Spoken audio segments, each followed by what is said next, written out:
Ingin tambah ilmu dan wawasan Islam meskipun di rumah aja?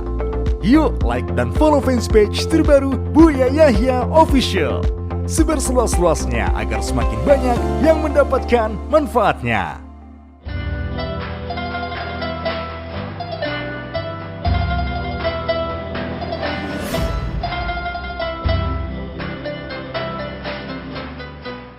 Assalamualaikum Buya. Waalaikumsalam warahmatullahi wabarakatuh. Saya hamba Allah dari Karawang, izin bertanya Buya. Apakah boleh kita mengqadha sholat yang tidak khusyuk Buya? Atau mengqadha sholat yang dulu ketika sholat saya melakukan hal yang membatalkan sholat, namun saya tidak mengetahui bahwa itu membatalkan sholat? Terima kasih Buya. Yang pertama, mengqadha sholat yang tidak khusyuk. Yang kedua, mengqadha sholat yang lalu yang ia tahu kalau ia telah melakukan sesuatu yang membatalkan sholat. Beda antara pertama dan kedua. Yang pertama, dengan ketidakkhusyuan tidak perlu diqadha dan tidak boleh diqadha. Karena mengqadha itu harus ada jelas sebabnya.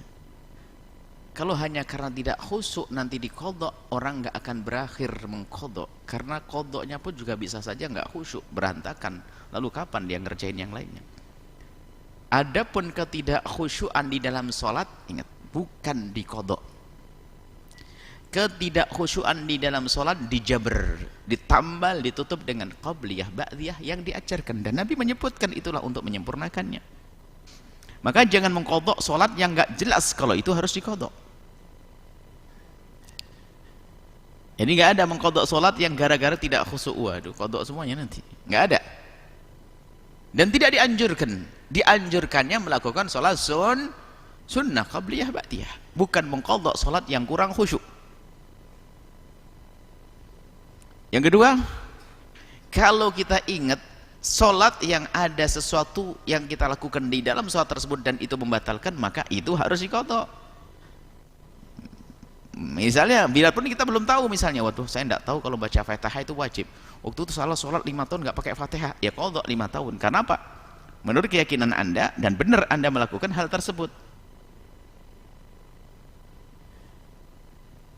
Seperti itu. Jadi kalau Anda melakukan sesuatu yang membatalkan, cuman bedanya Anda kan tidak dosa waktu itu. Kenapa? Anda belum mengerti, dan sekarang sudah mengerti qadha. Kalau ini qadha mengqadha karena sesuatu yang dilakukan yang itu bisa dianggap membatalkan sholat, ada qadha. Tapi kalau tidak khusyuk, tidak qadha. Maka kalau tidak khusyuk dalam sholat ditambal dengan qabliyah, ba'diyah dan sholat-sholat sunnah yang lainnya. Seperti itu, wallahu a'lam bissawab.